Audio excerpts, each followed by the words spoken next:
আসসালামু আলাইকুম। আশা করি সবাই ভালো আছেন। আবারও আপনাদের মাঝে একটি লাভ স্টোরি নিয়ে আসলাম।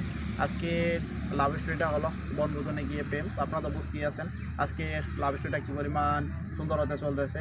তো হঠাৎ করে আমার বন্ধু আমাকে ফোন দেয়। ফোন দেওয়ার পর বলে যে তারা সবাই বনভোজনে যাইতেছে। তো আমি বলি যে আচ্ছা তোমরা যাও ঘুরে আসো। তো আমার শরীরটা তেমন একটা ভালো না, তো আমি যাব না। তো কথাটা বলার সাথে সাথেই দেখতে পারতেছি যে কিছুক্ষণ পরে বন্ধুরা সবাই আমার বাড়িতে হাজির। আর আমাকে বারবার ডাকতেছে। তো আমি ভাবতেও পারি নাই তারা এত তাড়াতাড়ি আমাদের এদিকে চলে আসবে।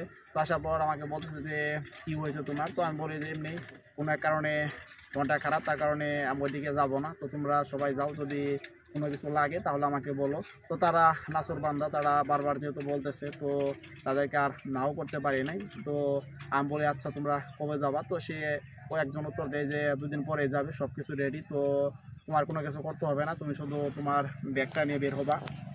তো আমি বলি আচ্ছা সমস্যা নাই, আমি সময় মতো পৌঁছে যাবো। তো যেহেতু সকাল ৮টায় আমাদের বাস ছিল, তো আমি ৭টা ৪৫-এর দিকে সে জায়গায় চলে যাই। যাওয়ার পর ওরা অনেক খুশি হয়ে যায়। তো আমি বাসের ভিতরে উঠে পড়ি। উঠে পড়ার পর দেখতে পারতেছি যে একটা সিটই খালি আছে। তো সেই সিটের পাশে আরেকজন বসে আছে। সে একটা মেয়ে, তাকে আমি চিনিও না, জানিও না সে কে।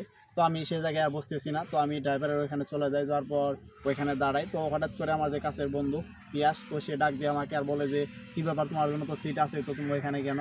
তো আমি বলি যে না, আমি ওই জায়গায় বসতে পারবো না, কারণ চিনিও জানিও না, আমি এতটুকু রাস্তা কীভাবে জার্নি করে যাবো তার সাথে দেখা মানে বসে। তো এরই মাঝে সে মেয়েটি বলতেছে যে আচ্ছা সমস্যা নেই, আপনি আসেন এদিকে বসেন, তো সমস্যা কী? তো আমার বন্ধু তখন বলে যে আরে বই পাস কেন? আমার বোন তো, সেও বায়না ধরছে আমাদের সাথে যাবে, তার জন্য ওকে নিয়ে আইছি। তো বই পাস না তুই ওইখানে কিছুই হবে না। তো আমি তারপর আস্তে আস্তে এখানে গিয়ে বসি। বসার পর তার সাথে আস্তে আস্তে ফ্রি হইতেছি, তো আর কথা বলতেছি। তো কথা বলতে বলতে তার সম্পর্কে সব কিছু জানতে পারি, আর সেও আমার সম্পর্কে সব কিছু জানে। তো এরকমভাবেই আমরা সম্পূর্ণ রাস্তা গাড়ি দিয়ে চলে যাই।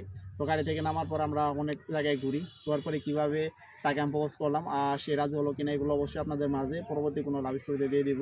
তো আপনারা এতক্ষণ পর্যন্ত যারা আমার লাভ স্টোরিটা শুনলেন তারা সবাই ভালো থাকবেন।